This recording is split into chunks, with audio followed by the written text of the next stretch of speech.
এই ফোনটা দেখুন, ডিসপ্লেটা পুরো ভেঙে গেছে, টাচ ঠিকমতো কাজ করছে না, আর ব্যবহার করাও অনেক কষ্টকর।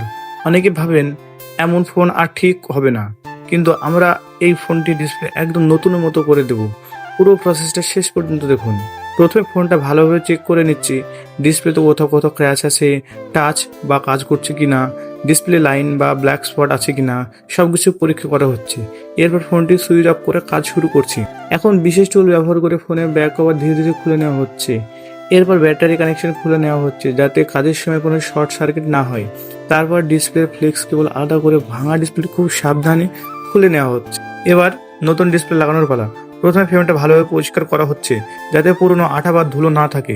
তারপর নতুন ডিসপ্লে নিখুঁতভাবে বসিয়ে ফ্লেক্স কেবল কানেক্ট করা হচ্ছে। ফোনটি পুরো বন্ধ করার আগে ডিসপ্লে টেস্ট করা হচ্ছে, টাচ ঠিক আছে কিনা, ডিসপ্লে রং ঠিক আছে কিনা এবং সবকিছু ঠিকভাবে কাজ করছে কিনা। সব ঠিক থাকলে ফোনটি আবার সুন্দরভাবে বন্ধ করা হচ্ছে। এরপর শেষবারের মতো ডিসপ্লে, টাচ, ক্যামেরা, স্পিকার এবং ফিঙ্গারপ্রিন্ট সহ সব ফাংশন পরীক্ষা করা হচ্ছে। দেখুন, কিছুক্ষণ আগে যে ফোনটির ডিসপ্লে পুরো ভাঙা ছিল, এখন সেটা একদম নতুনের মতো। ডিসপ্লে একদম ক্লিয়ার, টাচ স্মুথ এবং ফোনটি আবার আগেকার মতো ব্যবহার করা যাচ্ছে। আপনার ফোনের ডিসপ্লে যদি ভেঙে যায় বা টাচের সমস্যা হয় তাহলে চিন্তার কোনো কারণ নেই।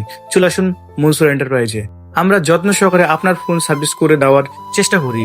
ভিডিওটি ভালো লাগলে অবশ্যই লাইক করুন, আপনার মতামত কমেন্টে জানান এবং মোবাইল রিপেয়ার টিপস ও নতুন ভিডিও দেখতে আমাদের চ্যানেলটি সাবস্ক্রাইব করতে ভুলবেন না। ধন্যবাদ।